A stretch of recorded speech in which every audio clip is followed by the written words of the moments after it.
السلام علیکم دوستوں، متحدہ عرب امارات نے ویزا قوانین میں بڑی تبدیلی کر دی ہے۔ وہ لوگ جو امارات سے باہر ہیں ان کے لیے بڑی خبر آ گئی ہے۔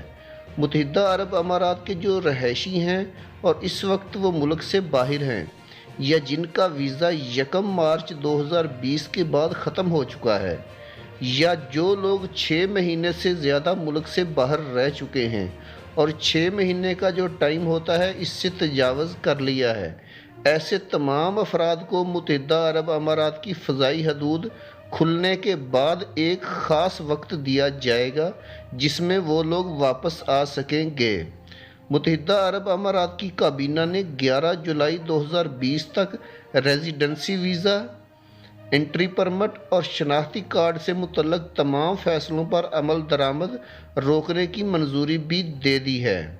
وفاقی اتھارٹی برائے شناخت اور شہریت 12 جولائی 2020 تک خدمات کی واپسی کے لیے واجب الادا فیسیں وصول کرنا شروع کر دے گی۔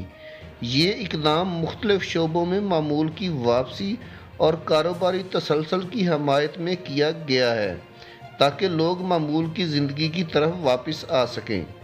کابینہ نے اس فیصلے کی بھی منظوری دی ہے کہ جس کے ذریعے متحدہ عرب امارات کے شہریوں، جی سی سی کے شہریوں اور متحدہ عرب امارات کے رہائشیوں کو تجدید کے لیے 3 مہینے کی رعایتی مدت دی جائے گی۔ اس کے بعد وہ لوگ اپنا شناختی کارڈ اور دستاویزات کی تجدید کروا سکیں گے۔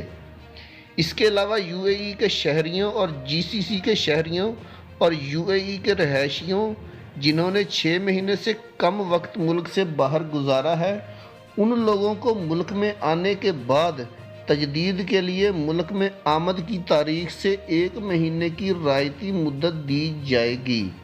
کابینہ نے اس بات کی بھی تصدیق کی ہے کہ ڈیڈ لائن کی مدت ختم ہونے کے بعد کسی بھی فیس یا جرمانے کو 12 جولائی 2020 سے شروع کیا جائے گا، اور جس عرصے کی چھوٹ دی گئی ہے اس عرصے کا کوئی جرمانہ عائد نہیں کیا جائے گا۔ دوستو، ویڈیو بنانے کا مقصد آپ لوگوں کی رہنمائی کرنا ہے۔ ویڈیو اچھی لگی تو لائک کر کے چینل کو سبسکرائب ضرور کر دیجیے گا تاکہ آنے والی انفارمیٹو ویڈیوز بر وقت آپ کو مل سکیں۔ اللہ حافظ۔